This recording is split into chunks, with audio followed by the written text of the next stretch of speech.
Clock is really. Thank you, Sarah. Well, good evening. My name is Rebecca Miller, and I'm the president of the League of Women Voters of Clallam County.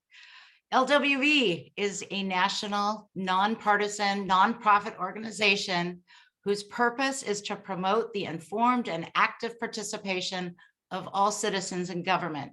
We welcome both men and women. I want to underscore the primary tenet of our organization, nonpartisanship. In the 101 years since we were established, we have never endorsed or opposed a candidate or political party at any level. We are ardent about positions that we have extensive studies on, but we have never favored a particular candidate or party. We are truly grateful and impressed by those of you who are participating in tonight's forum. To the candidates for your willingness and courage to run for office, and to the audience for your involvement in the democratic process. To North Olympic Library System for managing all things Zoom, and to the local league members who have expended a great deal of time and energy to make these forums fair and informative. This is my second to last forum as the local president, and I have to tell you that it has been an honor to represent some of the most dedicated and hardworking people that I have ever known. We want informed voters, and we are proud to host this forum tonight. And speaking of hardworking and dedicated people, I'd like to now introduce you to Norma Turner, who is moderating this evening's forum. Thank you. Thank you, Rebecca. And welcome to all of you to this forum, which is all the candidates for Sequim City Council. And I also want to send a special thank you to two other people, which is Sarah at the North Olympic Library System, who is our tech expert on making this go smoothly, and Bonnie, who is our timer. And so I want to say, basically, I bet you we all wish this was an in-person event, but because of COVID, we all know that this was the safest way to do it. But I'm with all of you when I hope next year we have a forum, it can be in person. But we'll do the best we can tonight, and I'm glad to see you all here. We have the league, local league has a website, lwvcla.org, and if you forget that, just Google it, it'll pop up. And that's where you can find information about the league. You can find out their position on issues. As Rebecca said, they don't endorse candidates, but the league does endorse specific issues. And they also have a wonderful brochure. If you don't have it, you might want to go by the library and pick it up. It's called They Represent You, and it lists all your elected officials from local through national, and it tells you how to contact them, both at their local office and at the national level. On October 1st, you can go to another information site that the league sponsors, and it's called 411.org. This is an online service provided by the state league. Candidates were sent questions, sent back their written responses, so you'll be able to know how candidates stand on different positions. You see what's on your ballot. You can check your voter registration, and you can discover upcoming debates in your area. The views tonight obviously be expressed by the candidates, and they are theirs alone and do not reflect the sponsors of the forum. In a few days, this forum will be posted on the YouTube, so it's another way that you can access it, or if your friends couldn't make it tonight and you want them to see it, send them to the league site and this will be posted. Tonight's forum is going to be held in 3 phases. First, the candidates will give opening statements. They will then answer questions that were submitted to the league through a website. And then we'll conclude with summary statements. It's starting right now at 6 and it is scheduled to end at 8. Tonight we have 7 of 10 candidates who will be on the ballot for the Sequim City Council. You see on the screen the candidates' names and the positions that they are running for. I hope you can see that. I don't see it, but it must be up there. Okay, 3 candidates declined to participate. They were Sarah Kincaid, Mike Pence, and Keith Larkin. So the role of the city council is to make policy for the city of Sequim. It also is responsible for hiring the city manager, who constitutes the executive branch of the city government. Council members are elected in odd years and serve 4 years, and they are nonpartisan offices. Excuse me. So in the beginning, when they give their opening statements, each candidate will be given 2 minutes and to introduce themselves and hopefully share with us their qualifications for the office, how they would like to deal with key issues, and the primary goal that they hope to achieve perhaps in their first year in office. I urge all the candidates to please be respectful of the time. I know all the time limits are short, but the league wanted to, with 7 candidates, get as many questions in so we could cover as broad a range of topics as possible. And all of that came together to result in fairly short time limits. So Bonnie, do you want to run us through what the timing looks like? Sure. When each candidate is asked a question, as soon as they start to answer, there will be a countdown timer that you, the audience, can see and also the candidates can see. It starts off with a purple background. And when it gets down to about 15 seconds, the background turns yellow. And that's to alert the candidate that they're coming to the end of their time. When it gets down to 0, there will be a red stop. And the candidates all know that they are welcome to finish the sentence they're on. And then once they see the stop and finish their sentence, then we toggle back to the timer screen again. Thank you. Thank you, Bonnie. And so now we can move on to opening statements. The candidates have given me their permission to refer to them by their first names, so that's what I'll be doing. And remember, the opening statements, you have 2 minutes. It'll feel like a long time after you get to the 1 minute part of the questions. But we're going to start tonight with Kathy, and then we will move through in a routine order that will follow for the rest of the evening. So Kathy, you're on for 2 minutes. Sequim City Council is at a crossroads after forcing the resignation of a qualified and well-liked city manager. Then they passed a resolution to disregard the mask and the vaccine mandates at local businesses. A city council must act legally, ethically, and within their authority. I am running for city council seat number 2, and my name is Kathy Downer. I'm a retired nurse and a former councilwoman from Marietta, Ohio. When I was on council, I was the chairwoman of the Streets and Transportation Committee and a member of the Police and Fire and the Water Sewer Committees. I was also the council liaison to Brick Street, Stormwater, and Traffic Committee and the Main Street, which is the business section. As a retired nurse, I respect what our health department and Dr. Barry are doing. Sequim is actually dealing with 2 pandemics, COVID-19 and misinformation. When our council passed a resolution saying businesses did not need to heed the health department guidelines, they were being irresponsible. The same with the misinformation about the MAC clinic. The anti-mask resolution instead endangers the viability of our downtown area. As a member of the Sequim Planning Commission, I know that we are, and also the Health and Housing Committee, working on addressing the issues that Sequim has with housing. We want council people to stay engaged, answer citizens' emails, and look for opportunities to help Sequim. Sequim is growing by leaps and bounds. If our council doesn't address workforce housing, we may not have enough police officers, teachers, and young families. Our local businesses need more broadband, more utilities, and maybe dedicated roads to ship the goods that they manufacture. Again, Sequim is at a crossroads. How you vote on November 2nd will determine the future of our quaint and beautiful city. Vote for good governance by voting for Kathy Downer, Sequim City Council, seat number 2. Thank you.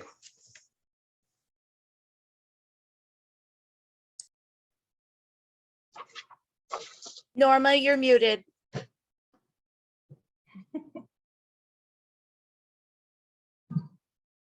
Still muted. I thought I was unmuted. Okay. All right, sorry. Okay, so Vicky, you have 2 minutes and the timer will start when you start speaking. Thank you. Hi, my name is Vicky Lowe and I'm running for Sequim City Council position number 3. I'm a lifelong resident of Sequim. I grew up here, I raised my family and have worked here since the 70s. I have deep roots in this community, descending from both pioneer families and the Jamestown S'Klallam tribe. I have so much to offer this community that I really care about. I know the history, understand the community and the culture in this town. Even though Sequim is technically a city, it has always maintained the small town atmosphere and I want to see that continue. We need solutions that work for our community, and I know this community. Locally, I'm on the board of directors for Peninsula Behavioral Health and on the City of Sequim Planning Commission with Kathy Downer. I've never held a government elected position, but I've worked with many elected officials throughout my career. I see the biggest qualification for this office is the ability to listen to, understand, and address concerns of the people I will represent. I'm a consensus builder.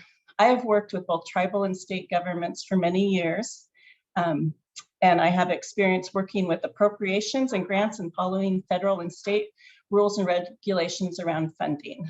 The balance between providing governmental programs and services with funding is something that needs constant attention. The city of Sequim is lucky to have staff to do a wonderful job. We need to listen to them and support them.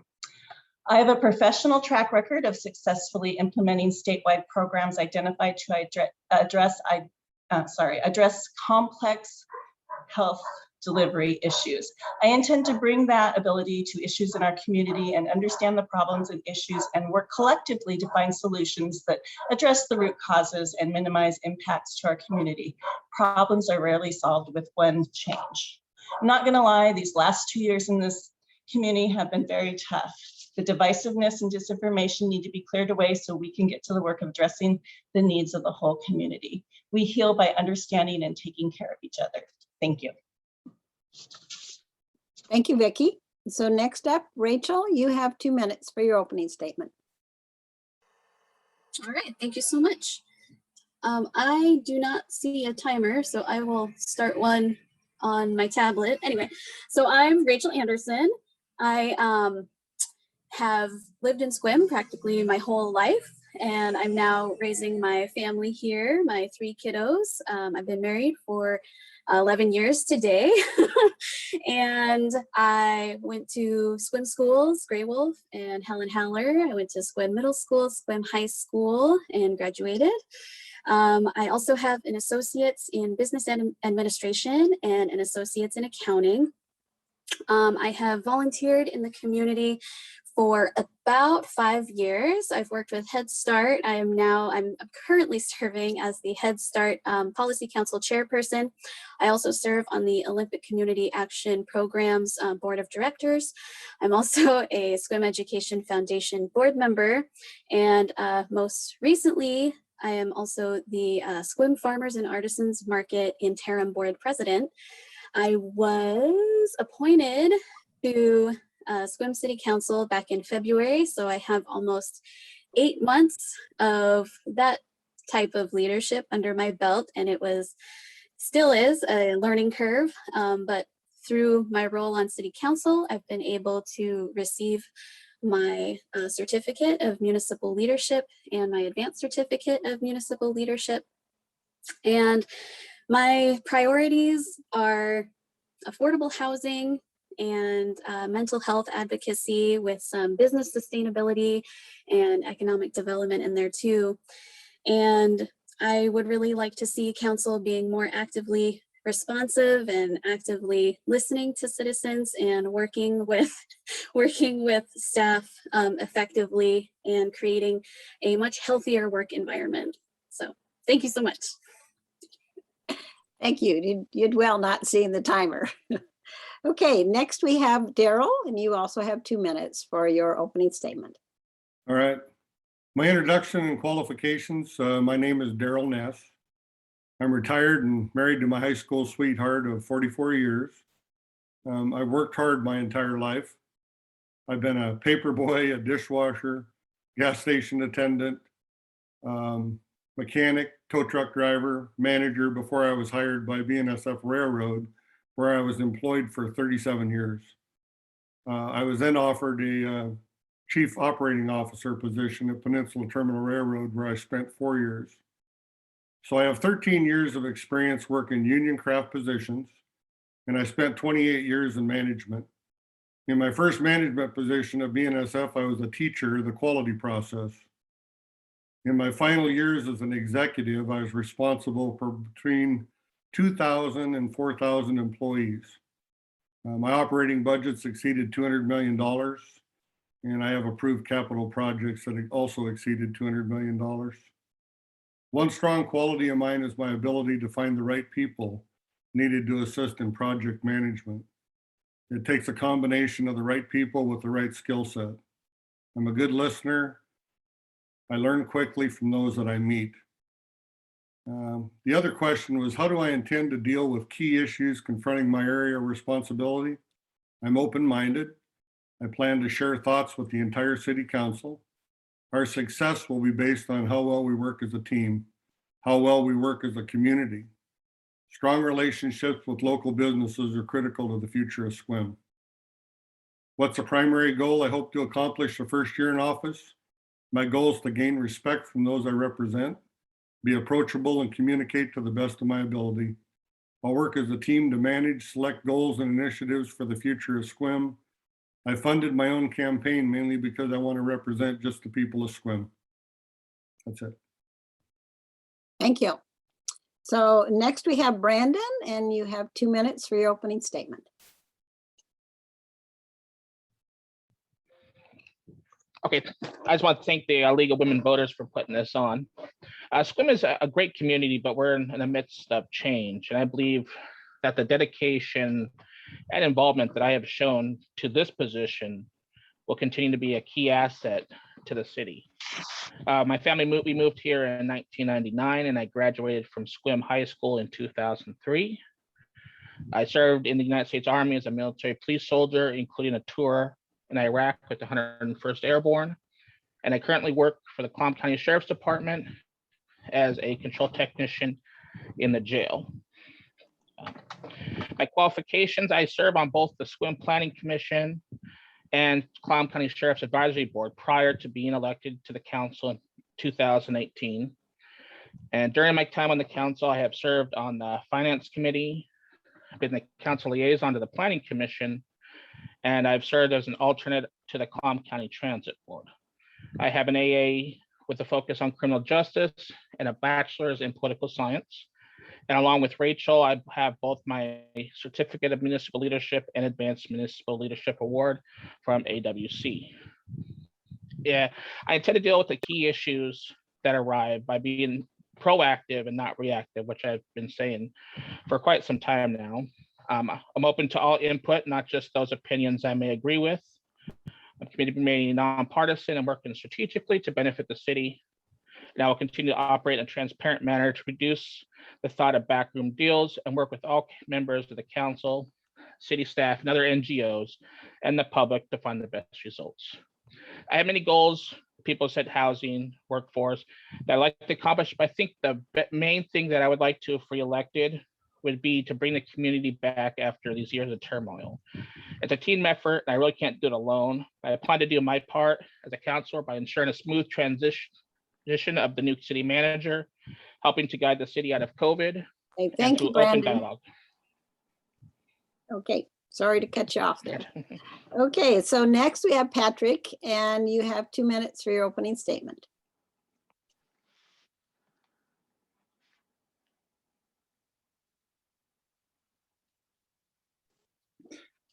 Hello, my name is Patrick Day.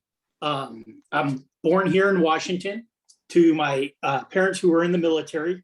So I moved around a lot when I was younger. I ended up in California with my parents. I graduated high school, joined the military, became a military police. And then after about 4 years of that, I cross-trained in bomb disposal in the reserves. I joined the Department of Corrections in California, was a correctional officer for 27 years, joined the union for 25 of my 27 years, did every position union-wise, locally, and actually statewide, from being a steward to chapter president And then statewide, I ended up being elected to the Benefit Trust, which runs all the dental, vision, and medical of all the correctional officers in California. It's when I got elected 18 years or 17 years ago, it was about an $80 million trust. It's now worth over $250 million. I have a bachelor's degree in criminal justice. Some of the things I would love to see here in the city is, this is a beautiful city. I want to keep it, maintain the safety and security of the city. We really need to work on getting some workforce housing. It's just, there's too many help wanted signs out there that don't justify us making that a priority. That being fiscally transparent, letting the people know how we're spending their money, and then work forward to bring this community together. Because out there walking the doors and walking the streets, talking to people, it's just tremendous how much discord there is and misinformation on both sides that we need to bring together. And as a council, that's where it starts. And we need to let the city workers know we support these city workers. They do a lot for us. Thank you. Thank you. And the seventh candidate, Lowell, you'll have 2 minutes for your opening statement.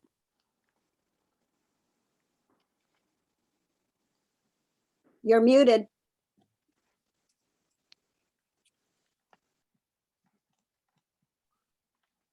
Okay, Let's try this again.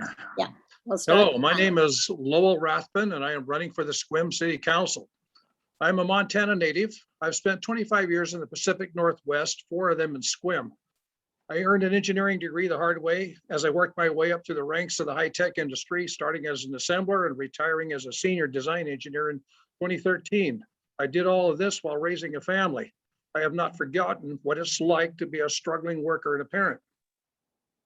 Engineers are persistent problem solvers. We are paid to make something exist that did not exist before. I know how to deal logically with issues, consult with the experts, and coordinate with others to achieve a pragmatic outcome. I will bring these skills to our city council. I have family members who have struggled with mental illness and homelessness. While in NAMI, I taught family-to-family classes to families dealing with mental illness. I am empathetic to the plight of these people. I will bring that quality of compassion to our city council. I feel that I paid a lot of dues for this position. I attended nearly every city council meeting since February of 2020. I applied to get appointed to this council 3 times. Regarding the Matt Clinic, I watched the entire hearing examiner hearings and examined most of the posted city documents about the clinic. Creating affordable housing for working people is the most urgent challenge that we face.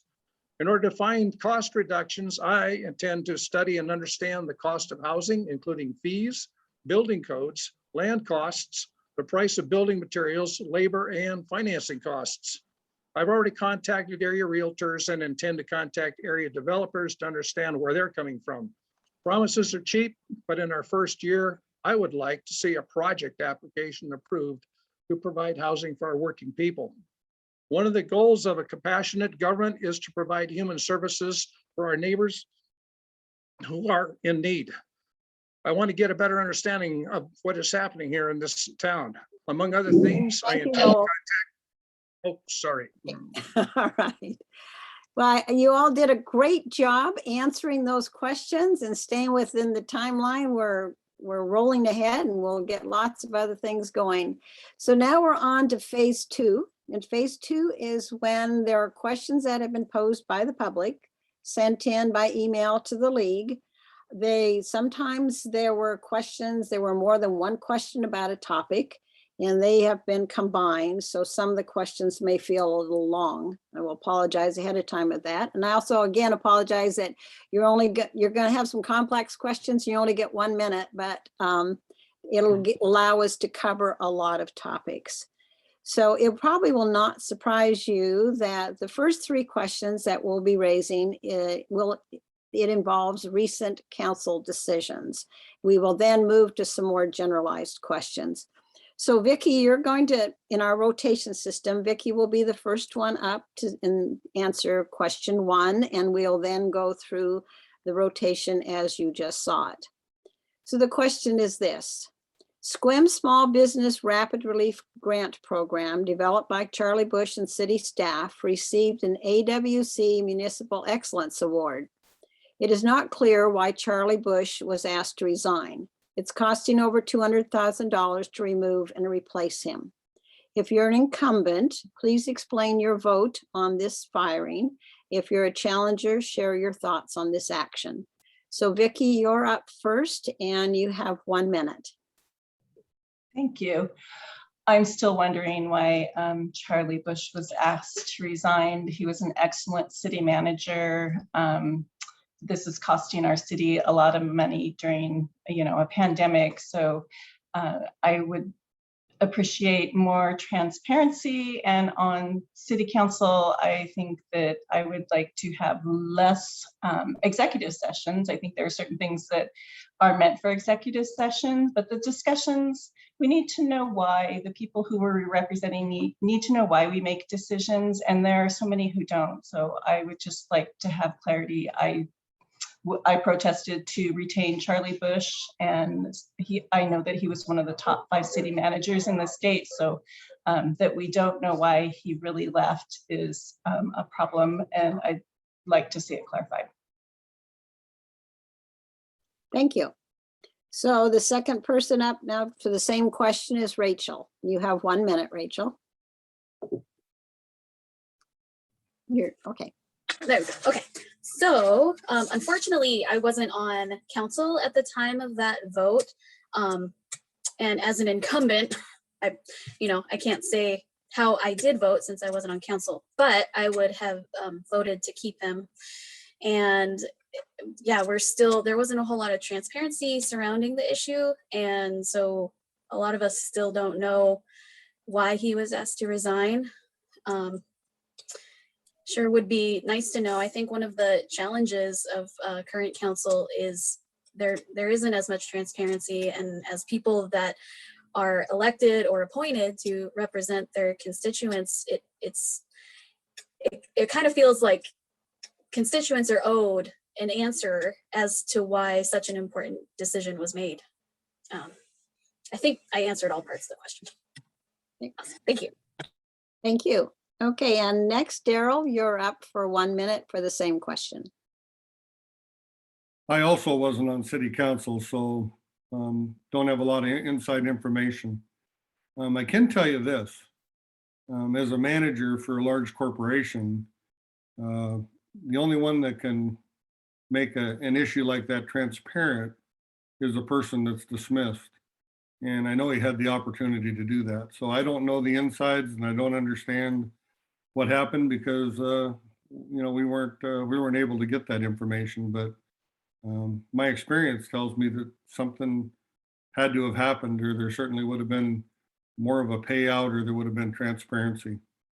I don't think it was as expensive. I looked at what the last guy made and what they're paying this guy, and there wasn't much of a payment that went out. So I'm not sure exactly where, the information on the question where there's a lot of money being spent. So that's my answer.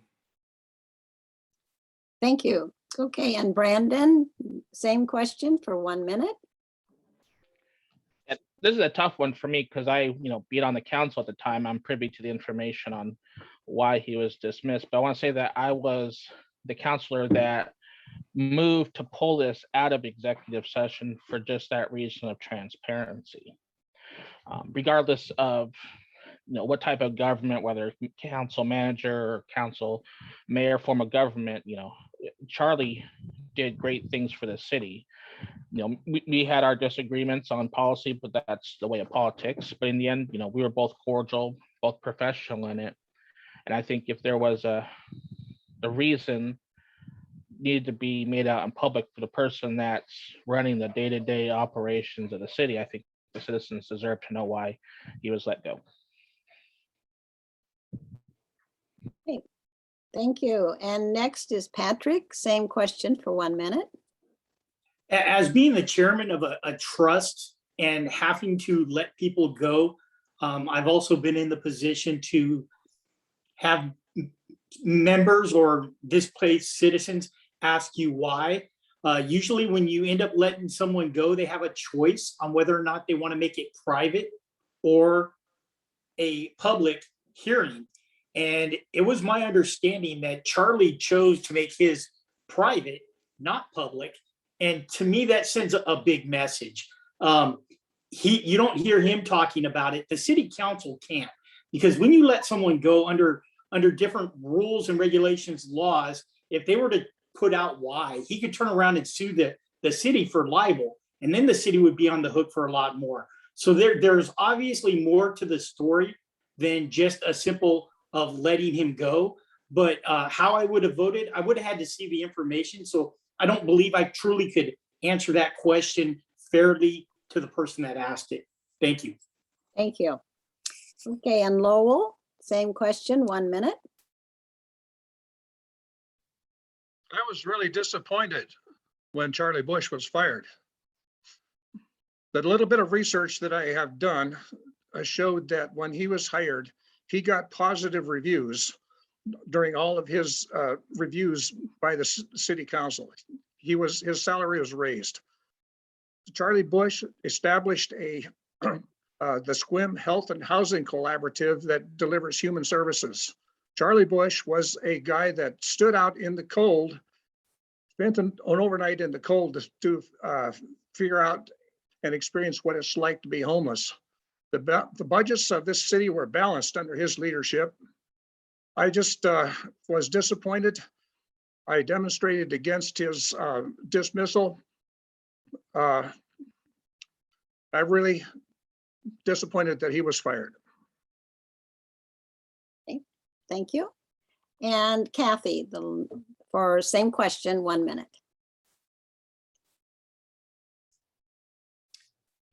There are reasons to go into executive session, and they would be real estate, legal matters, and hiring and firing. So it needed to be dealt with in executive session. That being said, they could have said more to the city than the phrase philosophical differences. I have a feeling as to why he was forced to resign, but because it's not fact, I can't say it out loud. I'm very disappointed that he was asked to resign, because I thought that he worked very well with the city staff and some of the city council, and especially with the former city council. So I was disappointed. Thank you. Okay, thank you. So now we're going on to question 2, and Rachel, you'll be the first person, and the question is more about city manager.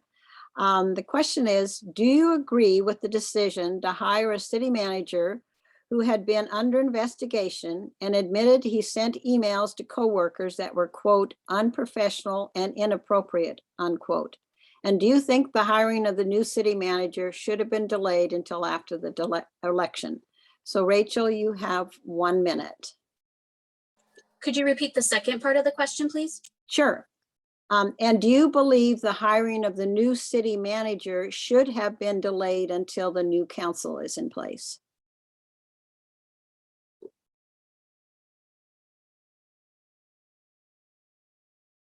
All right, sorry about that. I wanted to make sure I write it down so I can answer it to the best of my ability. All right.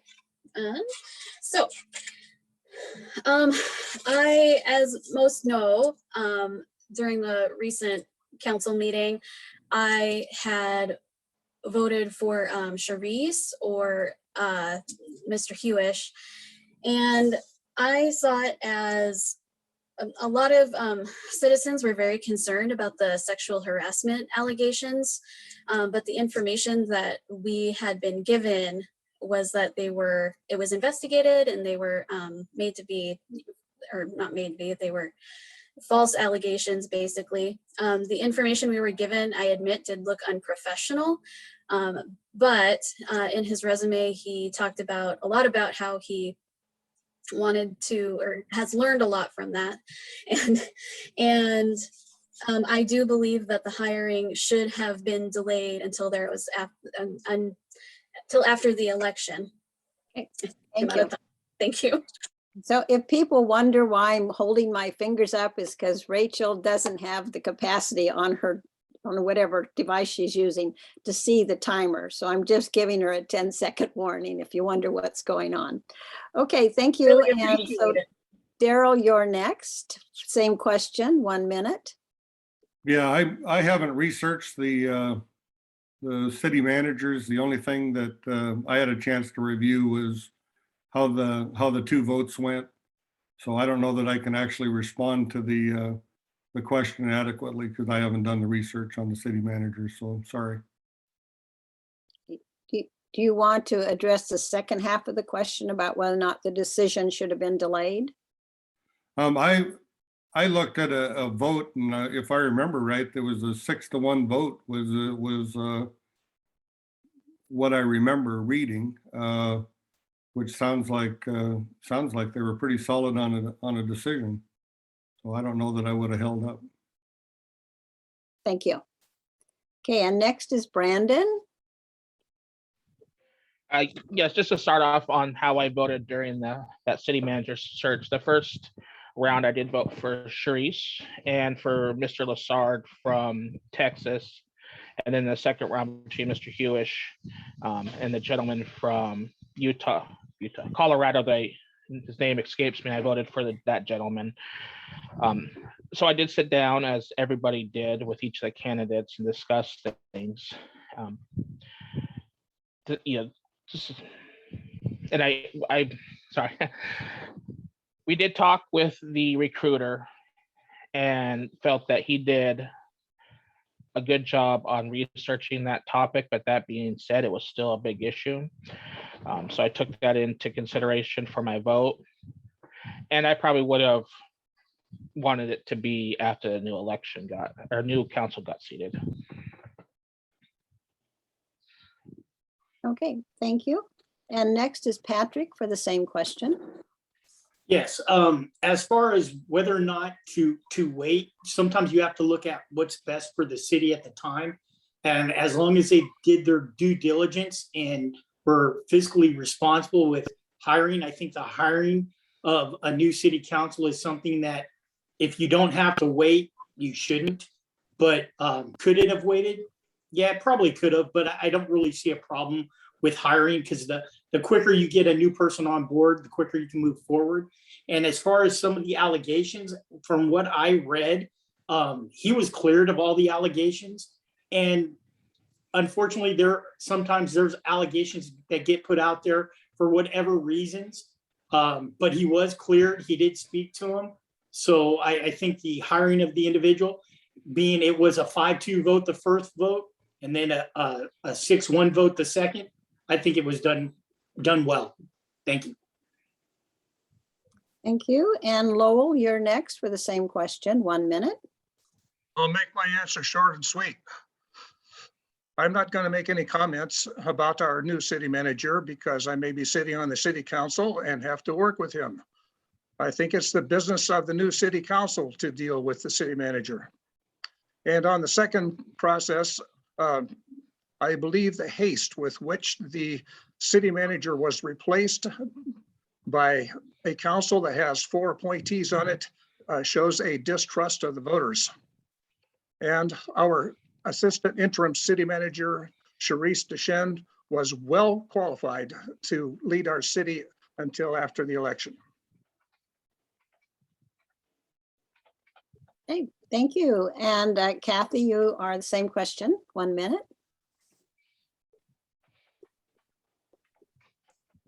Yes, I agree. I think that it should have waited for the new council. Charlize has experience and she was doing a great job. She works very well with the other city staff.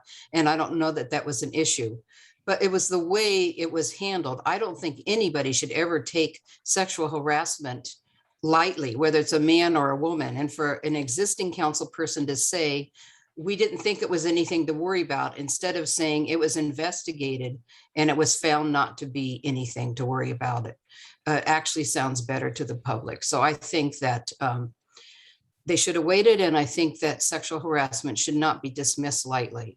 Thank you. Thank you. And Vicky, same question, 1 minute.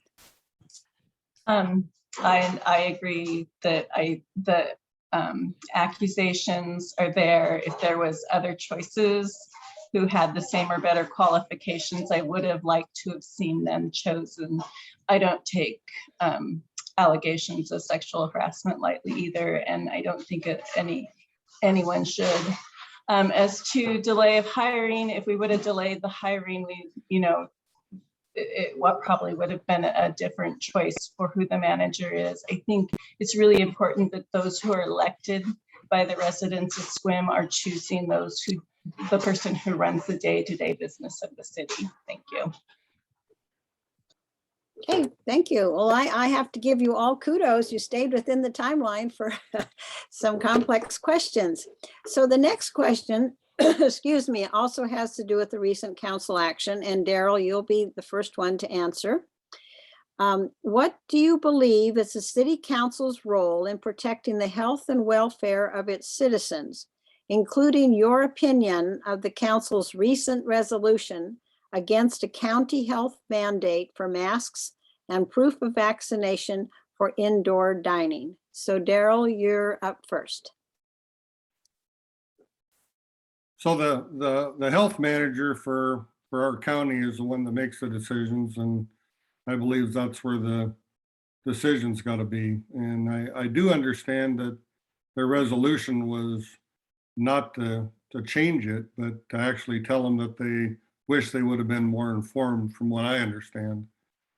So I understand that the health manager is the person that makes those decisions, and that's more of a county and state assignment. And I don't know the city council has the medical training to decide whether we wear masks or whether we have mandates. That's my answer. Okay, thank you. And so Brandon, you're next. Same question. Can you repeat the question? Yes. What do you believe is the city council's role in protecting the health and welfare of its citizens, including your opinion of the council's recent resolution against a county health mandate for masks and proof of vaccination for indoor dining? So it's 1 minute. Okay. I think the city has a fundamental interest in making sure that our health care is the best it can be. So we need to continue to work with OMC and make sure they are able to offer the best health care that they can in Sequim. As for the COVID mandate, we all have feelings about those hot topic issues, but they have their own arena to be dealt with. City council needs to be concerned with things they actually have control over, land use regulations, making sure the streets are paved. So it seems like we have time for things that are outside our lane, but we can't focus on issues that are people really care about. We're legislating to legislate at this point, and get involved with issues that we can't fix and forgetting who we really work for. We become almost like squabbling siblings. I really don't think a single mother, working a full-time job at minimum wage is concerned about what resolution the council passes.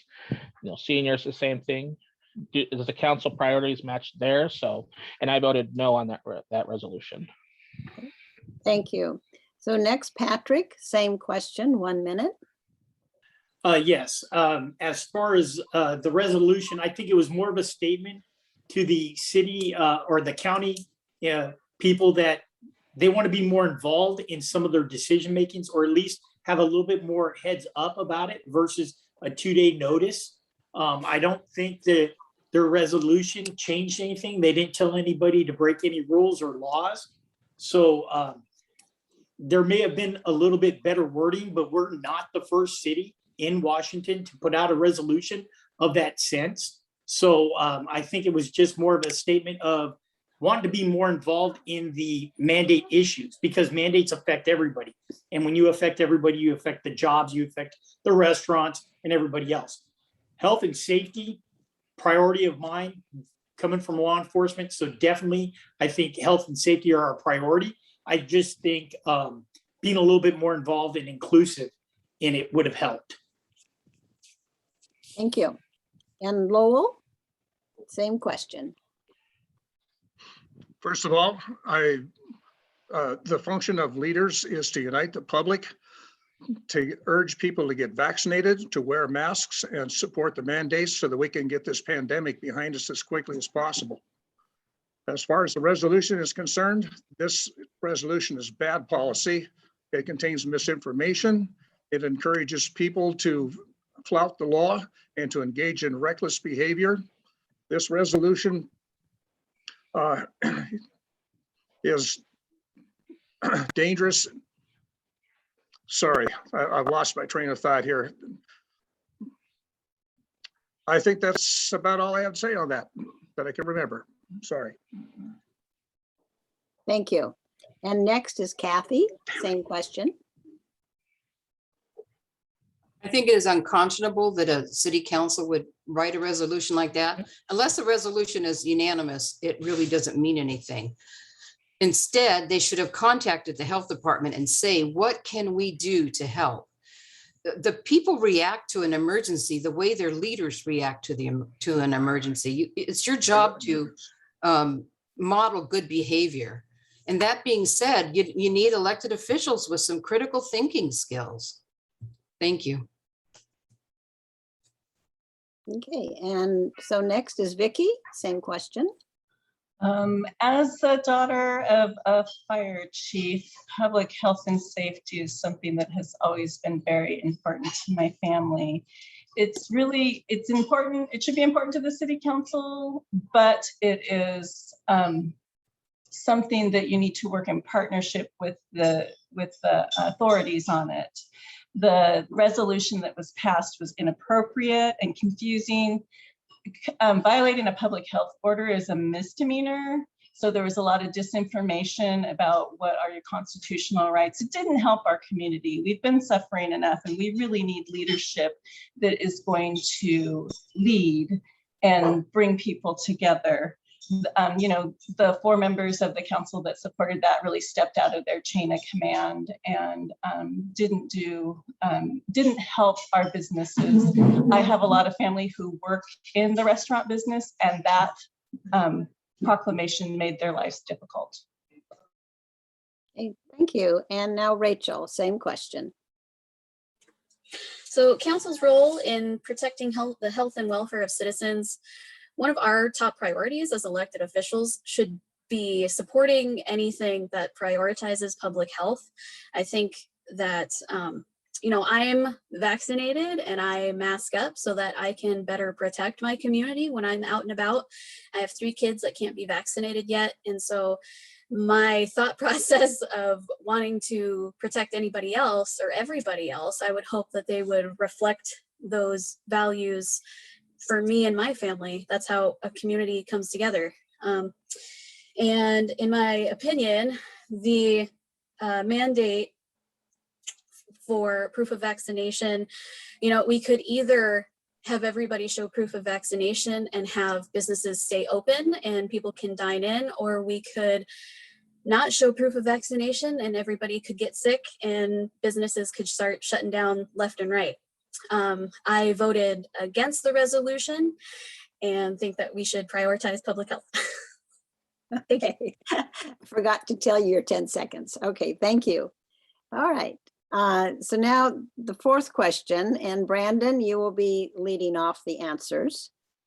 This is more of a general question.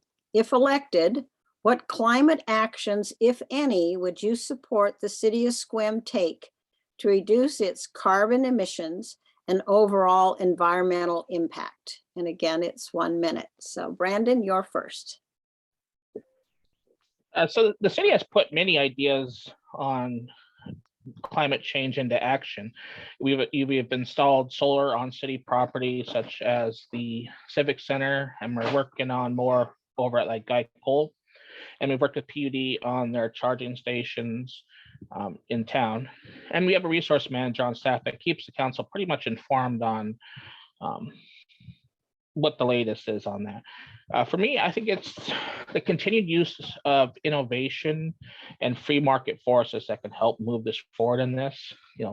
I'm not a climate expert, but same as, I'm not an engineer either, but we have engineers on staff that are qualified and knowledgeable to offer their knowledge on the subject. And I think with our individual on staff, we should heed what their their opinion is.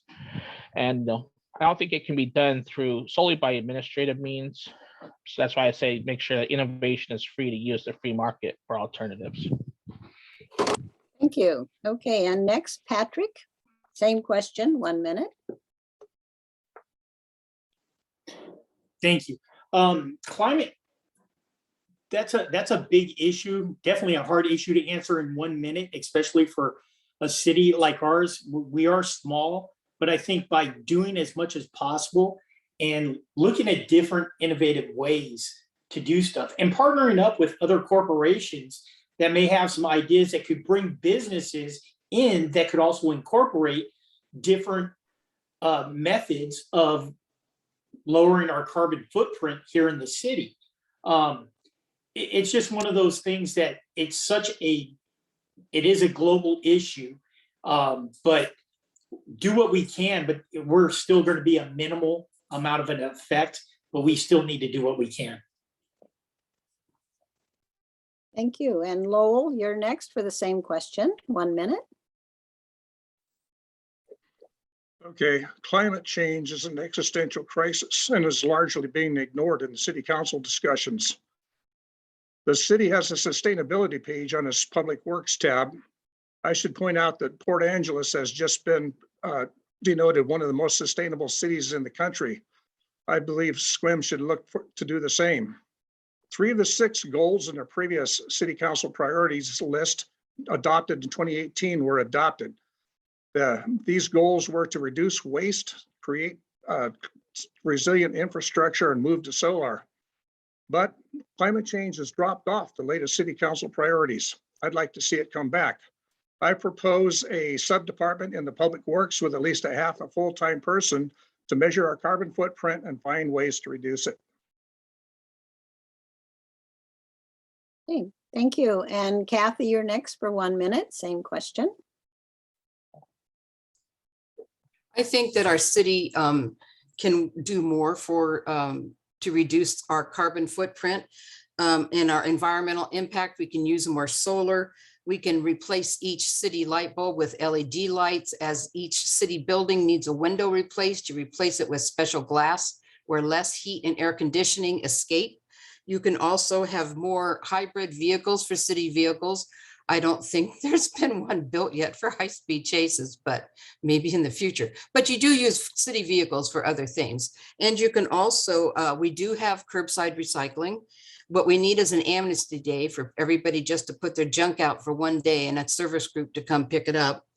And more car chargers downtown, because it puts you on a destination map for visitors to come to your city, charge their car while they're eating and maybe visiting a festival. Thank you.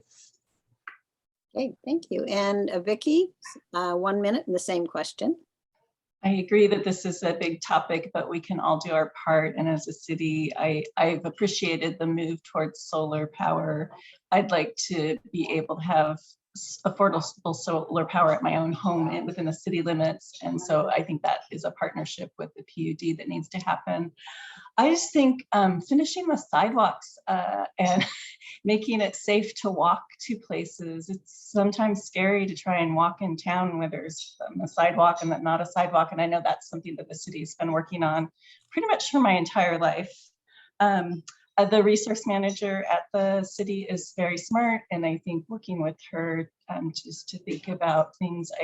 I wonder every Monday when or every other Monday when the stinky truck is going down my alley picking up our recycling, if that's the best way to do things. So I would really want to look at how we do recycling and see if there's a more sustainable way to do that. Thank you. Thank you. And so Rachel, you're next, same question. Alrighty, well, just on a personal level, I'm pretty environmentally conscious. I'm also a vegetarian for the most part. I eat a little fish because I think about my carbon footprint. And so I think that reducing our carbon footprint and, you know, making sure the environment is well taken care of, I think everybody needs to do their part to be able to do that. I also really like Vicky's idea about finishing sidewalks, because some of the sidewalks are pretty scary to walk on, especially with young kids especially if there's no sidewalk. I've also thought about an idea, and I'm sure other people have had the idea of installing solar chargeable like bicycles. That way tourists and locals can kind of rent them and ride them around instead of being in cars. So thank you. Well, you had 10 seconds. I didn't mean you had to stop. That's okay. That was my last one. Oh, okay. All right. And Daryl, the same question. I'm a strong advocate for operating city government in an efficient and effective means as possible. We need to be the best stewards in managing all the resources we're entrusted with, human and material, with the least amount of waste. I'm open to any and all ideas that would reduce our footprint while advancing that minimal goal. I am interested in show projects. I am not interested in show projects or save climate initiatives that don't contribute to making us more efficient as a city. There's lots we can do. Hey, thank you. So the next question, Patrick, you will be the first one up. And it is, what do you see as the city council's role in making housing more available and more affordable? Is the city council, does it have a role in dealing with homelessness? And any specific ideas you have about increasing affordable housing would be useful. Thank you. And you have 1 minute. A lot to answer in 1 minute. Yes. One of the things I think we need to do as a city is relook at our fees and the structure of our fees for building. I know it's come up a couple of times at the city council, but they never bring it back up and they never answer the question.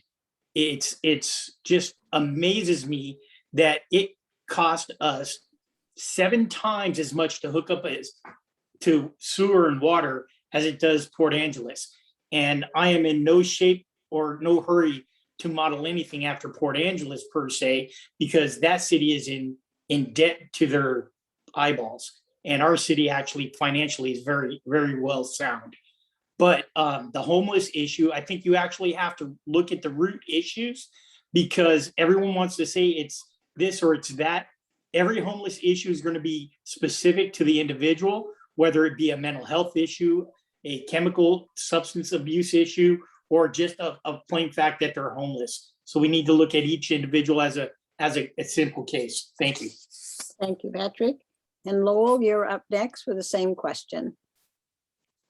Well, this is certainly a topic that can't be answered in 1 minute, so I'll stick to the housing issue. Our housing market has just gone crazy. The rents have gone crazy. Right now, there are a number of government agencies, I think, that are trying to keep housing in a holding pattern. For instance, the Peninsula Housing Authority is doing what they can to try to keep people in their houses. I've done a little bit of investigation about our own city rules. The fees here in this town are huge. It's like $24,000 to get a unit built in the city. But I also noticed in the last city council meeting that that is a matter of policy. We don't make general taxpayers pay for services which benefit only a private party. So it's going to take some work and some creativity to make a dent in this housing problem. Thank you. Hey, Kathy, you're up next.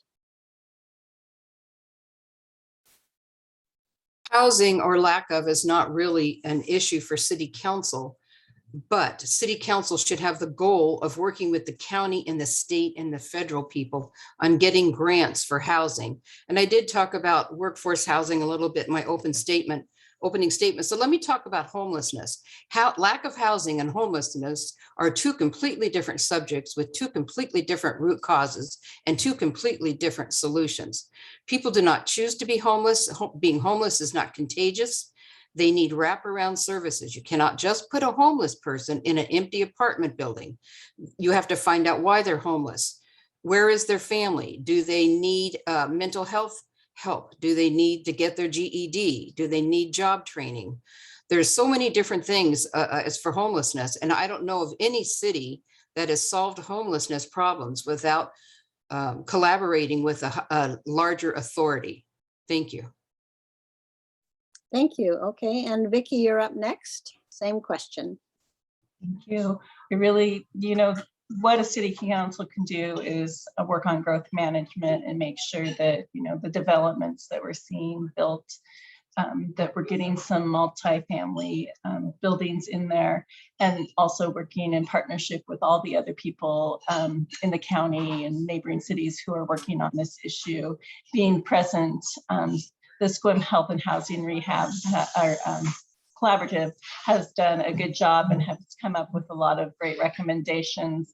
I'd like to see all of them followed. There's one that the city currently isn't following.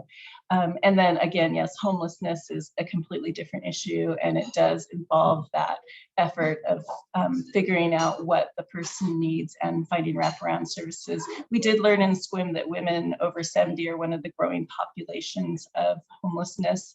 And so with the Planning Commission, we were looking at how home sharing could maybe help with that. Thank you.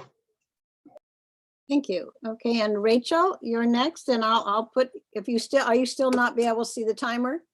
No, I can't see it. Okay, well, do you want me to just put the 10 seconds up when you're ready? Yes, Okay. that's really helpful. Thank you. All right, I'll do that. Okay, thanks. Okay, thank you.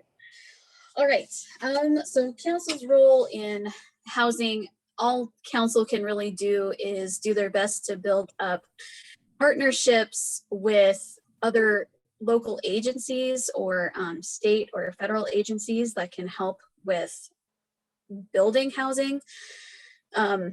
One example is I'm on the OLICAP board of directors, and over in Port Townsend, OLICAP was able to build a 43 unit complex, affordable housing complex, but it took several people working very hard for several years to be able to get a state funded grant to be able to build that. So if we're able to partner with other agencies and try and make housing actually affordable, I think that would be really great. Thank you. Okay, sorry, I missed out on the 10. Okay, Daryl, you're next. I just built a home in Sequim and found out what it costs to hook up water and sewer. And after talking to developers here, it's about between $18,000 and $19,000 in additional fees per hookup. So to get 12 plexes or 20 plexes or apartments that are needed in Sequim, people have a hard time coming up with that kind of money. You're talking an extra couple $100,000 for water hookups in excess of what it really costs to hook up. So I think we need to look at that for the affordable housing and the workforce housing to get that going in Sequim. On the other side, when we talk about homelessness, I think we need to study what other communities have done. What communities have been successful and what communities have not. We need to look at both of those avenues and make sure we don't make some of the same mistakes some people have made and utilize some of the good things that they've come up with. Thank you. Okay, and Brandon, same question. Okay, I'm gonna try to answer both of them really quick here. So the city council did commission a housing study, which returned with some short, medium, and long-term ideas such as ADUs and looking at impact and building fees. The problem with the fees is if you lower that, you're taking away from the city budget in some sort of way. So the issue is, what are you going to lose if you do reduce that? I am in favor of reducing that. I think we need to make sure that organizations such as OMC in the school district have housing. So I think the city has a fundamental interest in that because these are our doctors, our children, our teachers, healthcare workers. When it comes to homelessness, kind of like what Kathy said, I think we need to be more proactive than reactive, because once somebody becomes homeless, and then we're now reactive. So we need to make sure that we support the institutions such as hospitals and schools, healthy families, those that can address the needs before they get bigger. So we need to make sure we address issues such as mental health, drug addiction, employment assistance, and barriers for organizations that need to fill those positions that meet those needs. Thank you. And you're all absolutely correct. It was way too big an issue to do in 1 minute, but that's unfortunately our limits today. So this is the sixth question. Lowell, you'll be the first one to start answering. And the question is, in what situations, if any, should the Sequim City Council disregard the recommendations of the Clown County Hearing Examiner regarding land use decisions? So Lowell, you're on for 1 minute. Right off the bat, I would say probably in no situation. The hearing examiner, as I followed the Matt Clinic hearings, was very judicious in hearing all of the testimony. He also solicited public input, and his decision followed the law, was very carefully considered, and his decision stands unchallenged. I don't believe the city council or city council members have any function in trying to participate in quasi judicial processes. They simply aren't qualified, and they would expose the city to untold legal liability, as our city attorney warned us. Thank you. And so Kathy, you're next. Same question. I don't think you should ever disregard a hearing examiner's decision. They are placed under contract for a reason by cities, and the main one being they consider everything thoughtfully. And like the previous speaker said, that's their job, and they keep the city from a big lawsuit. So I think that the city council does not need to have the final decision after a hearing examiner makes their decision. And to not renew a hearing examiner's contract hopefully can be remedied in a few months. Thank you very much. Thank you. Okay, and Vicky, you're up next. I also agree that I guess the only situation you would ignore the hearing examiner, that all 7 counselors were land use attorneys. I also watched the hearings, and just the knowledge of the hearing examiner, but also the very objective way he handled things. There's no way especially with how much emotion was involved in the Matt Clinic, that a counselor could stay completely unbiased in the way that a hearing examiner did. And I think that keeps our city safe from lawsuits. And that's a really important thing for counselors to remember. Thank you. Thank you. Okay, and Rachel, you're up next. Same question, and I'll try and remember my 10-second warning for you. Thank you so much. All right, so city councils, or at least ours, should never ever disregard the recommendations of a hearing examiner. Just like our wonderful, wonderful city staff, the hearing examiner is a professional in their field, and they know what they're talking about. They've been doing it for years, and so a city council should always listen to their recommendation. If they don't listen to it and start working with things on a case-to-case basis, you can run into legal ramifications and get the city in hot water, and nobody needs that. Thank you. You didn't let me get to 10. Okay. Let's see. We've got Daryl, you're next. Yeah, once a hearing examiner makes a decision, I mean, I don't know that city council can get too involved in that unless all 7 of them thought there was something wrong, and then you'd have to get the city's attorney's advice if you run into an issue like that. So I'm not so sure how you'd overturn it. I mean, you got to have an attorney to find out what your chances are, or what if there are any changes that could be made. There'd have to be seven people that agreed on doing that. Okay, and Brandon, you're up next. Same question. So Sequim only really has a hearing examiner for specific land use decisions, and it doesn't rely on the Clown County hearing examiner. But I do favor of having a full-time hearing examiner to make those quasi-judicial decisions, because under those quasi-judicial, the council sits as judge, and we can't have any ex parte communications. So it prohibits a counselor from talking with any interested party outside of an open council session. because that opens up the city and individual to legal and ethical risks. So, but if we have a hearing examiner, it kind of does away with that requirement. We can talk to people about their concerns. Hearing examiners, like Rachel said, tend to be experts, and sometimes typically lawyers who are more versed in those land use decisions than counselors are. They know better and can actually apply the state and local regulations better than the council can. And it would be illogical for the council to disregard these recommendations, as they can end up being arbitrary and capricious, which opens the city and individual councilors to lawsuits. Thank you. Okay, and Patrick, same question.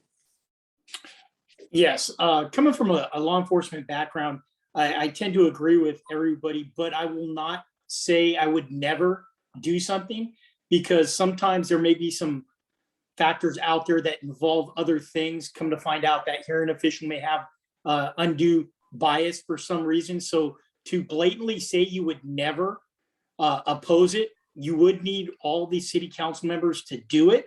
But to put yourself and make a statement that you wouldn't do it, I think is an untrue and unfair factor, because you still have to feel or do what's in the best interest of the citizens. And if other information comes up, you have to act upon that. So in those circumstances, it would be very, very few. But yes, I think you take their advice serious, and you move forward from there, unless there's some undue circumstances that you have to deal with. Thank you. Thank you. Okay, and now question number 7, Kathy, you'll be the first one to answer.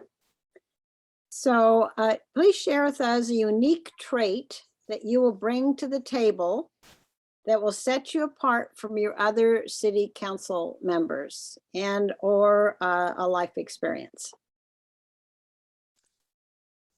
Well, I do have experience on city council, and but I think being a nurse for 43 years really gives you skills with dealing with people that are stressed or yelling or upset about something. Nurses make decisions all day long, and if you make a wrong decision, you just move on and make to the next decision. You just own it and move on. I have visited national parks in all 50 states. I raised 4 kids, my husband and I did, and we hosted 8 foreign exchange students. So I have some life experience that other people do not have, but the people that are in this forum also probably have some life experience that I don't have. So that's my answer. Thank you. Thank you. Okay, and Vicky, you're next up for the same question. I would have to say that probably my unique trait or experience is that I was a teen parent here in a small town. And I had my oldest child when I was still in high school. And so I have struggled a lot, and have had to live under the judging eye of the community. And so I feel like that has made me pretty tough about people who want to be critical. And so when I make decisions, they're really based in that understanding of maybe what a more vulnerable person might be going through in our community. And I think that is something I bring to the table. Thank you.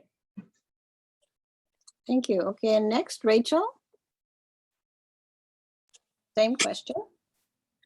Something unique about me, I currently serve on 4 nonprofit boards, and I think that gives me a really good perspective about things going on within our community. I also I'm not positive, but I'm pretty sure I'm might be the only low income person that's running for council and is currently on council. We brought home less than $12,000 last year. And I think that having a low income voice at the table is extremely critical to any issues that council might face. And I also think that diversity on a council is extremely important. It's really great to have different backgrounds and perspectives in order to address any problems that can come up. Thank you. Thank you. Okay, and so next we have Daryl. So I've managed a lot of very large groups in different areas of the country. And working in those groups, I kind of had an ability to be open to people and bring people in on to work on a lot of our team projects. And I've got an ability to get things done. I think that's I'm a very good listener. I'm very easy to talk to, and I just believe that if I were on the council, I'd be very transparent for the entire council. Okay, thank you, Daryl. And Brandon, you're next. Same question. Can you repeat it just one more time for me? Sure.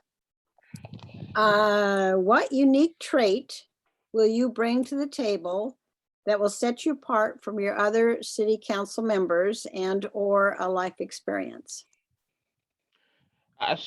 So with the tour in Iraq that I did, seeing differences in socioeconomic statuses between life there and in the United States, it helped me to learn to adapt to different points of view, which I have applied to my council decision making. And at the jail where I work, I see those that have substance abuse or mental health issues almost on a daily basis. And everything right here is going to connect to each other. I'm also, we're foster parents, me and my wife. And unfortunately, it's been far too often that I've actually cared for the children of those same individuals who are struggling and end up in our jail. And then I also have the opportunity to, as a counselor, to try to make policy decisions that can affect both mental and substance abuse. So I bring this unique experience to the council. Thank you. And Patrick, you're up next for the same question. Yes, I bring a lot of life experiences. I was also in Desert Storm 1. I also was in Panama for the conflict down there, Bosnia, Kosovo. I've been shot at, almost blown up with a couple explosive devices that we were working on. So I have a lot of experience with that, working in the prison system for 27 years. Critical thinking, big thing you have to deal with, dealing with people that get upset at a drop of a hat. Crisis management, again, dealing with people.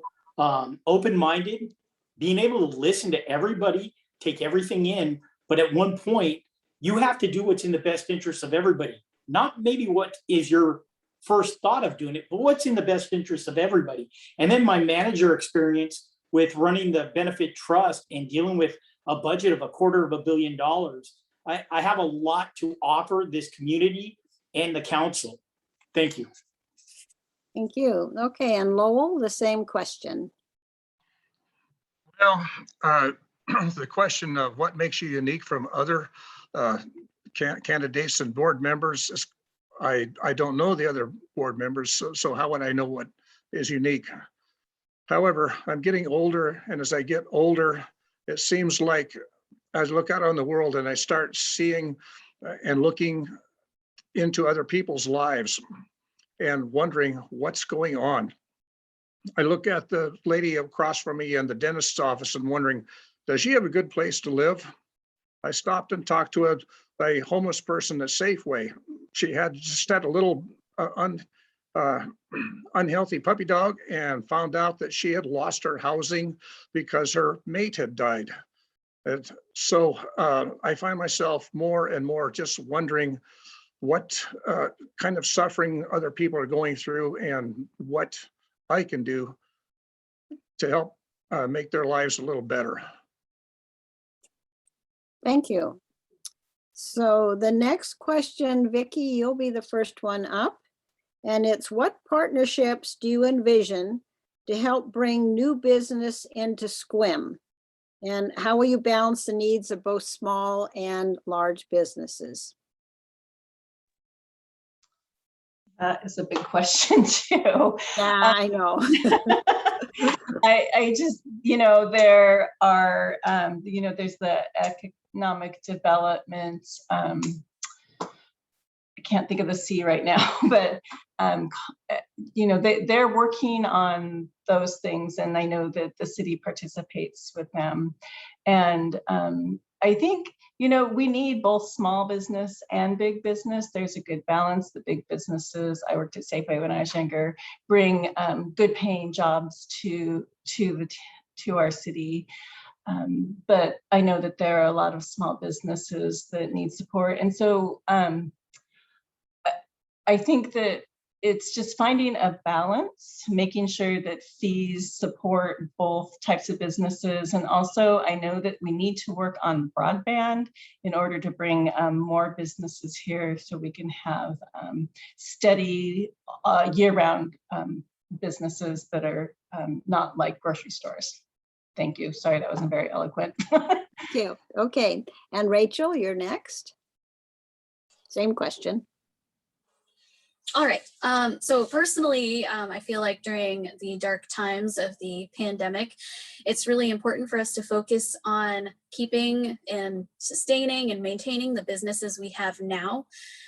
But if we look to the future, we can build partnerships with a lot of local agencies and really build a strong relationship with our lobbyists that go and tell state and federal representatives what we need in our area and how they can help. So that could be really beneficial. And balancing the needs of small and large businesses, we need to be able to listen to their needs and figure out what we can do to help them. Like a small business might need resources or, you know, might need money, and we can point them in the direction to be able to help them. But big businesses might need employees, and if they need employees, employees need somewhere to live. So we run into that affordable housing issue again. Thank you. Thank you. Okay, and Daryl, you're next. So both small and large businesses are kind of the lifeline of Sequim. I mean, if you look at the city budget and where our money comes from, it really is set up for how well the businesses do. So I think it's critical that we spend time on both the small and the large businesses to make sure that the people around here, you know, have adequate supplies and services, not to mention people from out of town do a lot of shopping here, and that actually pays our bills. Very, very important.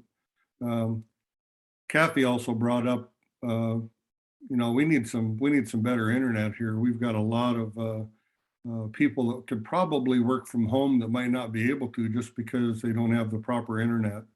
I think at some point we're going to have to make an investment to make sure that the whole entire city's got proper resources so that the businesses also have the best internet along with the opportunity for people to work at home. Thank you. And next is Brandon. So partnerships and relationships are essential for a town like Sequim to attract these good paying jobs. Because Sequim has quite a few things going against it. We're far from the I-5 corridor. We don't have a port and we don't have a rail. So we're really at a disadvantage right there from the start. But I have worked with the Clallam County Economic Development Council to attempt to actually bring, you know, good paying jobs to Sequim. Along with the EDC, we've had meetings with University of Washington, private crime labs, and different state and local leaders, as well as the owners of the EOAs, economic opportunity areas in Sequim, about developing those properties. About needs of small business, the needs of small businesses are more diverse. The city needs to look at regulations that can allow big business, but not stamp out small. But some commercial diversity is beneficial, and we need to get rid of the bureaucratic red tape so that way small businesses can thrive. Thank you. And Patrick, you're up next. Yes. Could you repeat the question for me one more time, please? Sure. What partnerships do you envision to help bring new business into Sequim?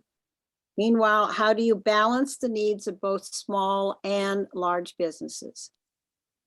Okay, partnerships. I think a couple of the other candidates also touched on this item. One is we need to increase our cable or internet service. We have fiber optics that run on the other side of 101. And why we haven't touched that yet and made a priority of that for this city to incorporate fiber optics to get more width and trunk space is kind of beyond me. I think it would bring more businesses. But as far as big businesses, I think you really need to focus on some of the smaller businesses, maybe some of the fees they have to pay. Big businesses will come, but we need to deal with those businesses. You're going to have infrastructure issues with roads, housing issues. So again, you can't get too far ahead of the game by trying to bring in all these big corporations without dealing with some of these other issues and working with other groups. Working with the tribe to help bring some stuff about with them also would be very helpful. Thank you. Thank you. And Lowell, you're next. First of all, I want to point out that if we have a government agency, I can't remember exactly the name. It's the North Olympic Broadband Committee, I believe, that's already on this project of bringing a broadband to the county. I've thought about this whole business of bringing business to a town, and it's almost seems like a platitude to me. I think we have to be realistic. Bringing high tech here is out of the question. For right now, it thrives in areas like Seattle. What we have is a large community of retired people, so there is a lot of people making a living providing services to them. And of course, we have our tourism and hospitality industries. We are a vacation destination after all. I'd like to make this quick little suggestion, and that is converting our timber into biomass and biofuels. That's happening in the Grays Harbor area. Why couldn't we have it here too? Thank you. And Kathy, same question.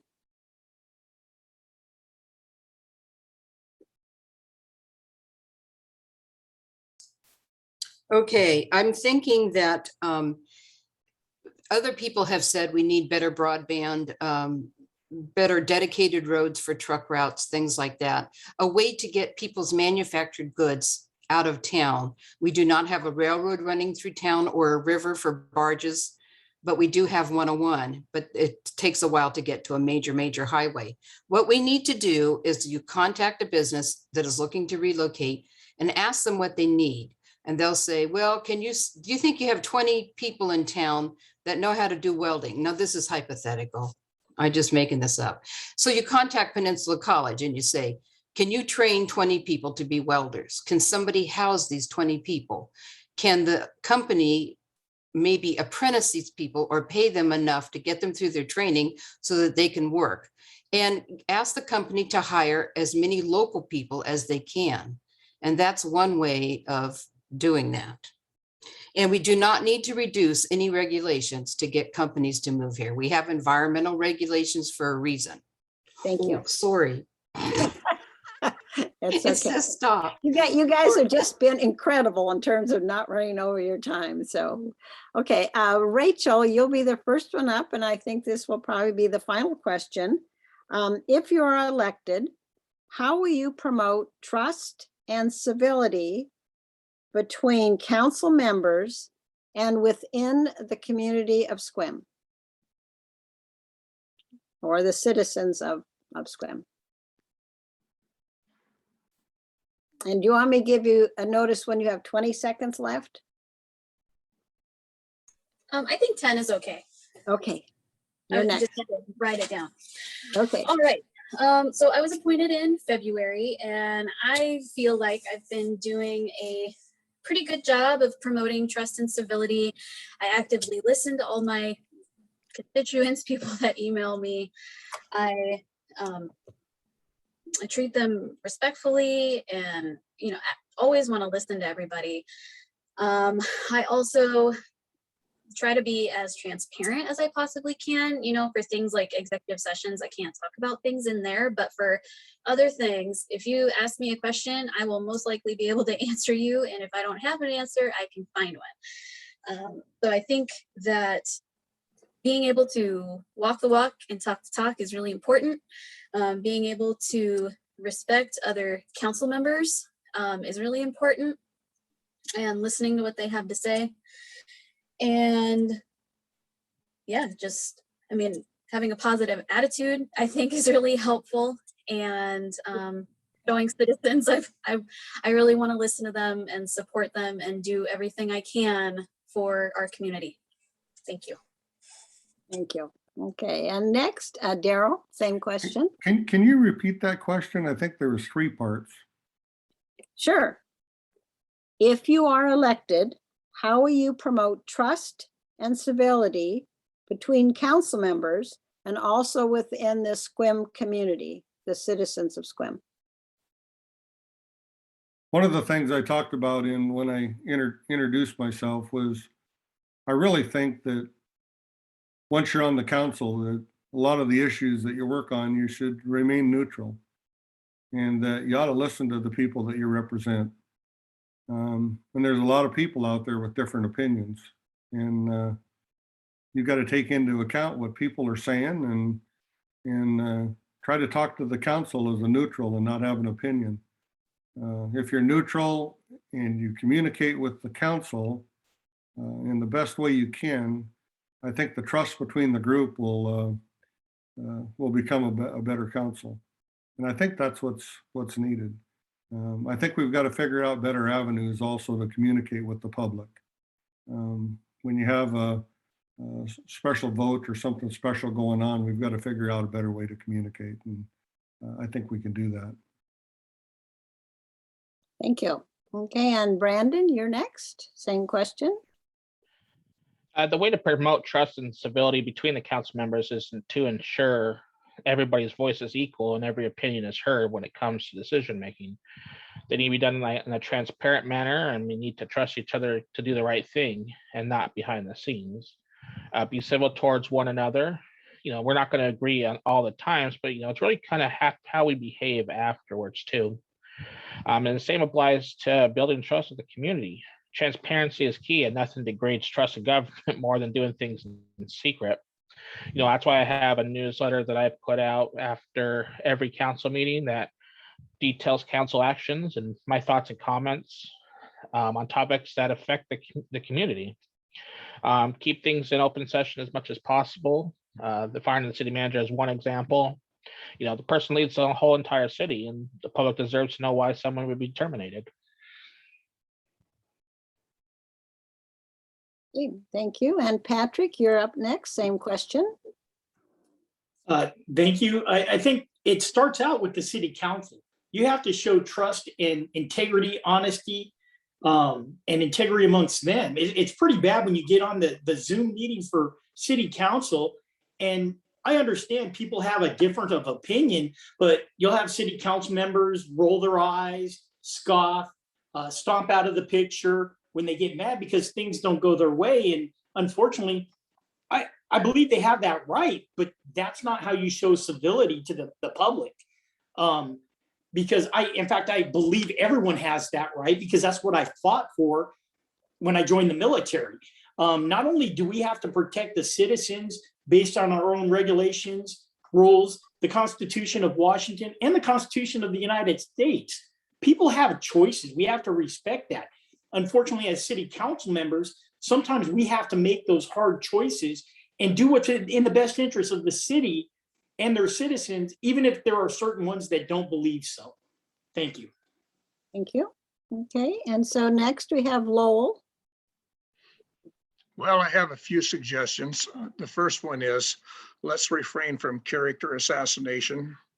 Let's listen politely to people who have the opposite point of view from you and try to understand where they're coming from. We should also have open city council sessions and try to avoid executive sessions as much as possible. Those are the 3 things that come to my head right off the bat. Thank you. And Kathy? Thank you. The council person has to model the behavior, and I mean the whole council.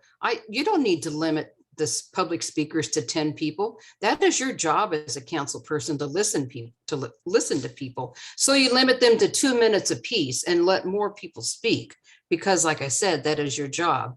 I would never turn my camera off during the public speaking portion of a meeting, which I have seen. That is just disrespectful. You may not agree with what the person is saying, but people are allowed to send you emails and to speak at the beginning of a public meeting. And that's your job were elected to represent them, not to give your opinion to other people until it comes down to voting. You need to model behavior to the other council people and to the citizens. Thank you. Okay, thank you. And Vicky, same question. There's so much here. I mean, we need to really ground ourselves in facts and the laws and the codes and really focus on those things instead of emotions. And I think that's something I can help bring to the council.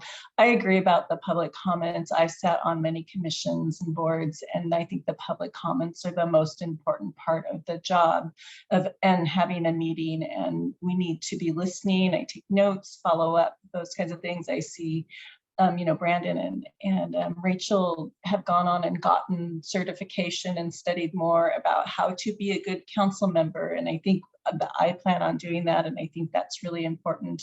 As far as the community, we started those community conversations on equity and inclusion.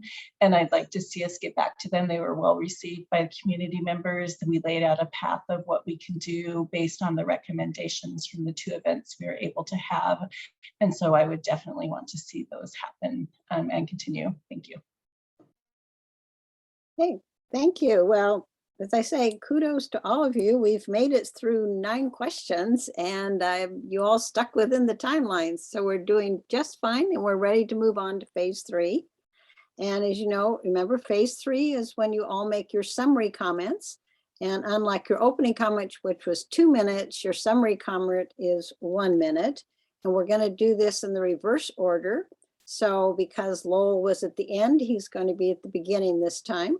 So Lowell, you are ready to start for 1 minute for your summary comment. Okay, here goes. I and a lot of other people want an end to the craziness and the bad governance that has prevailed in our city council for the past 2 years. The sudden and unexplained firing of a competent and compassionate city manager, the hasty effort to replace him, the QAnon conspiracy theories, the obscene t-shirt in Costco, the dangerous and divisive resolution opposing vaccine mandates. I'm tired of this. I just want our city council to get back to normal. We're facing a COVID pandemic. I want the community united around getting vaccinated, wearing masks, and complying with the mandates. Let's get this pandemic behind us. Many of our neighbors are working people, raising families and working hard for a living. Most of them can't afford a new home, and many of them struggle just to pay the rent. We as leaders owe it to them to find or create housing that they can afford. We have a lot of work to do. I would like your vote in this important upcoming election. Thank you. Okay, and Patrick, you're on next for your summary comment. I'd like to see us stop the bickering and respect everyone's choice. Whether you agree with it or not, everyone has a choice. I think as a city council member, we lead by example versus there's too many on board the city council that pick fights over stuff they don't actually even know about. And it's unfortunate because they run the risk of doing stuff, or they sit there in a city council meeting and say nothing. I've reviewed all the city council members for the last year and a half. Granted, some of the people that are on there now weren't on there at the beginning of when I started reviewing, but I just want to be a city council member that honesty and integrity are my forefront. I believe in it. If you ask me a question, I will give you the best answer I can. And sometimes the best answer is, I don't know enough about that subject to give you an answer right now, but I will get back with you. And I follow up with everybody I talk to. So I would appreciate your vote. Thank you. Thank you. Okay, and next is Brandon.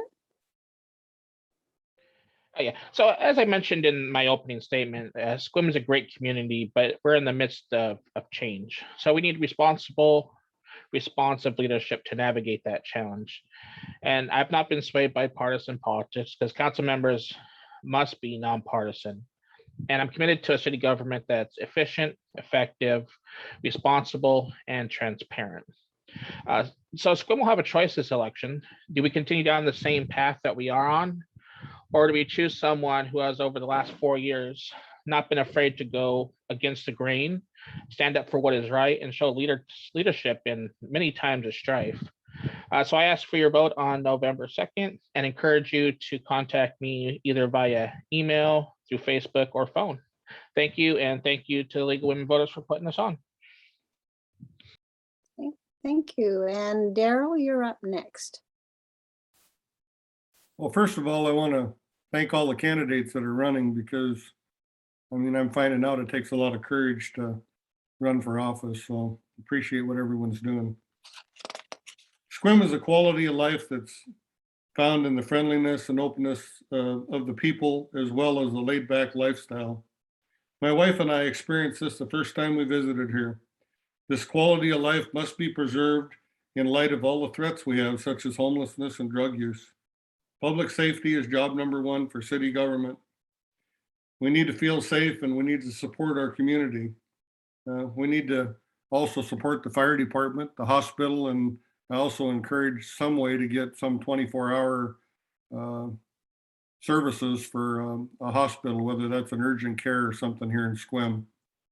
So thanks everybody for holding this, and appreciate what all the candidates are doing to make Sequim a better place to live. Thank you. Okay, and Rachel, you're up next.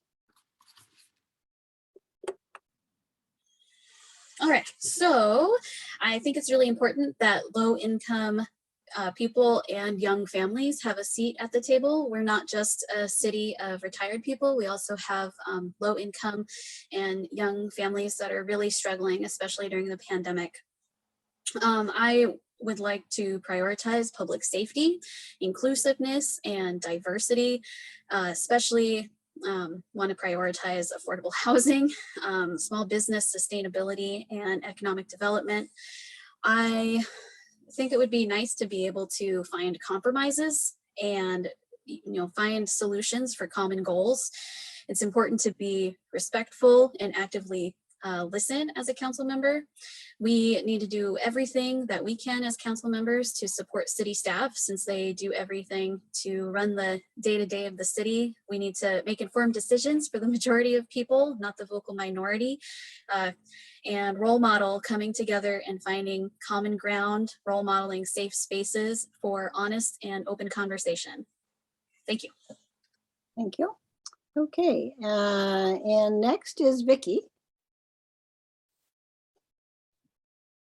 I also want to thank the League of Women Voters, and this has been a great forum and I really appreciate it. And I appreciate that we have no unopposed positions running for city council this time. So hands raised to all of you for also running. Sequim is a great place to live, and I really wish we could keep it a secret, but we can't. And so we have to figure out how to manage keeping that small town Sequimness along with the growth that we're dealing with. We shouldn't notice city government, and it's like been all that we can notice in the last 2 years, unfortunately. So I want to get us back to really doing our job, which is supporting our very knowledgeable staff, taking care of community. Housing is a big issue that we need to work on, jobs and access to healthcare. We didn't really get to talk about that very much, but that is a big problem here, especially with all the retirees moving here. Public health and safety is really important, and of course, equity and inclusion. Thank you. Okay, and Kathy, you started and you get to end. You're the next one up. Let me just use a few of my seconds to get back to the permit fees. When we talked about that, a permit fee should actually reflect the hours that was spent in issuing that permit, whether it's the right of way or whatever. It is not meant to be a moneymaker as a deposit into the general fund. You can give a permit fee break or a tax credit to a builder, but there is no guarantee that that would be passed on to the person buying the house. And that is the conundrum that we are in right now. That being said, vote for Kathy Downer on November 2nd or before, Sequim City Council seat number 2. And thank you to the League of Women Voters. This was very informative. I appreciate it. Thank you. Okay, so that concludes our phase 3.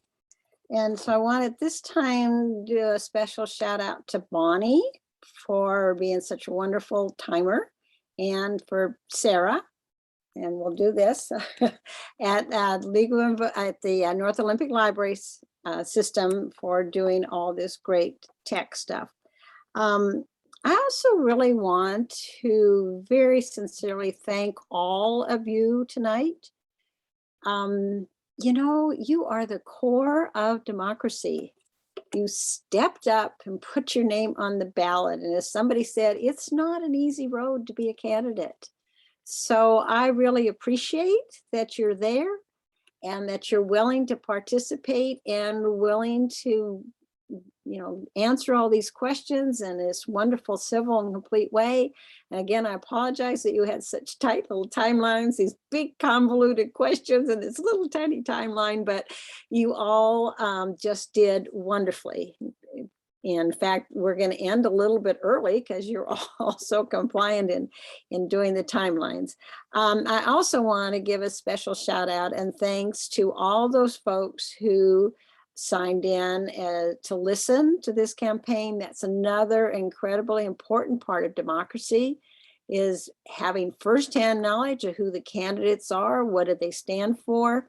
So I just am really pleased that to me, this forum was the epitome of what the League is all about, getting people engaged and involved and discussing issues. So before we quit, I have a couple takeaways to give you. I hope that you as candidates will have a relaxing night tomorrow night and you can sign in, and those of you who are signing in can sign in again. Tomorrow night is the final League candidate forum, and it will be the Hospital Commissioner District 2, which is for Olympic Medical Center. And that will be at 6 o'clock, and it's the same tune-in time. Also, even though it feels like the election is far off, it's November 2nd, and this is only September, it's not very far away. And all the candidates know this, that the ballots will be mailed out October 13th. So if you don't get yours in about a week after that time, be sure and contact the auditor. It's important also to know that if you know anyone who's not registered, or someone who needs to change their registration information, you can do that in person at the Clallam County Commissioner Auditor's Office up until 8 o'clock on election day. So there's a lot of flexibility in time. Up until October 25th is the deadline if you want to change your voter registration in some other way on an online fashion. So that's the upcoming events. And again, I thank all of you. It's been a very interesting evening. I'm live here in Port Angeles, and so I've not been involved or engaged in what's going on in Sequim. So it's been a real learning opportunity for me to know what's going on. And I appreciate all of your participation. And I hope you'll tune in tomorrow night and hear what's going on with hospital commissioners. Norma, I'd like to thank all the candidates also. I enjoyed having the conversations, hearing everyone's viewpoints. Again, looking forward, hopefully, to working with some of you. Even if I don't get elected, I still look forward to trying to work with some of you. Thank you. Okay. Well, you know, Patrick, that's nice. And so what I'll do is give you all just a little comment at the end, because we're actually ending a little early. So let me go through as we see here. Kathy, your face is on the next screen. So you want to make a last minute comment? Yes, I also appreciate the people that chose to participate in this. I think it was a good example of democracy in action. I appreciate it. Thank you. And Rachel? Yeah, I didn't get a chance to thank the League of Women Voters in my closing statement. So I want to say thank you. Thank you so much for putting this on and everybody coming together to make this happen. It's so important to make sure voters are informed. And so I just want to thank everyone so much and thank the candidates that were able to make it. Thank you for being here. And everybody vote. Okay, and Vicky? I would just close by saying that I wrote down all kinds of ideas that I got from this conversation. So I love this style of talking and hearing what people are thinking, because I think when we put our minds together, we can come up with solutions that maybe we can't come up with from our own experience. And that's why we need to really have a diverse council. So appreciate all of you and all the diversity we have here. Thank you. Thank you. And Brandon? See, I always say that, right now, you must be a glutton for punishment to run at a time like this, especially over the last 4 years. But I also want to thank Sarah at the North Olympic Library System, and congratulations on another step forward to the new Sequim facility. And Daryl? Thank you guys for holding this. I think it was really good for all of us to hear each other speak, because we haven't had that opportunity to even know what other people are thinking about. So really appreciate it. And again, appreciate all these candidates that are running, because it takes a lot of courage. Thanks again. And Lowell? Lots of mornings I've woken up asking myself, what the heck did I get myself into? But as I have gone around the town, as I have canvassed and campaigned, I have run into a lot of really compassionate, caring, intelligent people in the city. I am so impressed. This to me has been a blessing to meet all of these people.